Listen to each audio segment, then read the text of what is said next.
Assalomu alaykum hammaga. Bugun sizlar bilan osh tayyorlaymiz. Oshni retseptini bo'lishaman deya olaman, chunki hamma osh retseptini biladi, lekin hamma har xil usulda tayyorlaydi. Bugun o'z uslubim bilan sizlar bilan bo'lishmoqchiman. Shunday chiroyli tabiat qo'ynida birgalikda osh tayyorlaymiz. Qizib turgan yog'imizga piyozlarimizni solamiz. 1 litr guruch uchun 2 cho'mich yog' yetadi. Lekin men har doim o'lchamayman. Ko'zimga chamalab solaveraman yog'ni. Lekin siz 1 litr guruchga 2 cho'mich yog' solsangiz bo'ladi. Shunaqa tarang qilib piyozlarimizni qovurib olamiz. Sabzlarimizni uzunchoq shaklda videoda ko'rsatilgandek qilib to'g'rab olamiz.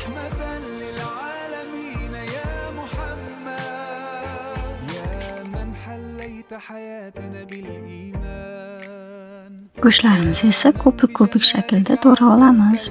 Xohlasangiz katta qusuk qilib solsangiz ham bo'ladi, lekin oshga to'g'rab solingan go'sht shirin chiqadi.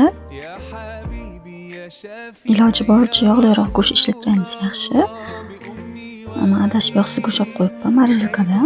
Keyin yog'lini ham olib, qattiq bo'lsa ham jicha to'g'rab olishga harakat qildim. Shunaqa qilib go'shtlarimizni to'g'rab olib, tillarang bo'lib qovurilgan piyozimizga qo'shib, go'sht bilan birgalikda yana 3-4 minut qovurib olamiz. Orqasidan sabzlarimizni solib, tuz solamiz 1 osh qoshiqda va yaxshilab qovuramiz. Sabzlari o'lib, ko'p qovurilsa zirvagi, qancha ko'p qovurilsa osh ham shuncha shirin mazali chiqadi. Qopqoqlarni yopib, dimlab qovuramiz. Uzoq 15-20 minut qovursak yetadi zirvagini. Orada Xadicha bilan ham gaplashib oldim. Bog'chadan kelganda, bog'chada nimalar bo'lganini aytib berdi menga. Mazza qilib ona-bola suhbatlashib oldik.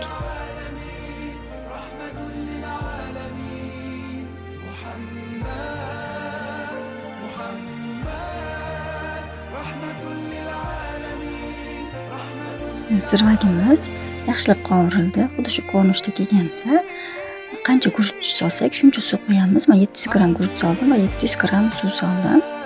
1 litr guruch solmoqchi bo'lsangiz 1 litr suv solasiz. Suv solib, past olov qaynab chiqqandan keyin past olovga 40 minut qaynatamiz. 40 minut 1 soatcha qaynatsangiz bo'ladi. Shu paytda xohishga ko'ra no'xat, uritilgan no'xat, cheznok solsangiz ham bo'ladi.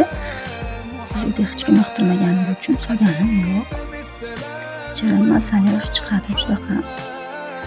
Qopqog'ini yopib, past olovda shunday qaynatib olamiz. Qaynab chiqdi. Endi 40 minut qaynatamiz. Orada asir bo'lib qoldi. Xadicha bilan birga asirni qovurdik. Guruchimizni iliq suvga uzoq 10 minutga o'tib qo'ydim. Va shunaqa shirali bo'lib qaynab chiqqan zirvagimizga guruchlarimizni soldim.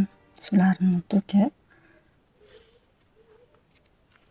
o'rta olovda qopqoqlarni yopib, shunaqa suvlar tortguncha og'darib, ustidagi guruchlarni ko'pirda og'darib turdim.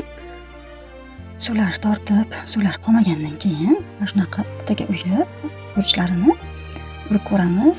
Suv qolmaganda boshqacha tovush chiqadi. O'rtaga uyib olib, qoshiq yordamida o'rtalarini teshib olib, havo kirib, o'rtalari ham yaxshi pishish uchun bu narsa zira sepib va qopqog'ini yopib, past olovga 20 minutga dimlab qo'yamiz. Orada shunaqa chuchuk salatam tayyorladim. Mana oshimiz tayyor ham bo'ldi. Shunaqa chiroyli mazali oshlarimiz tayyor. Orada shunaqa mazali piroglarimiz ichida yong'oq, gilos, olmalari bor. Piroglarimiz tayyor bo'ldi. Pirog yumshoqqina, bolchkalar ham tayyorlabdi. Retseptini bera olmayman, chunki qaynonajonim pishirdi. Men pishirganim yo'q. Albatta siz ham tayyorlab ko'ring. Kanalga obuna bo'lib qolishni unutmang.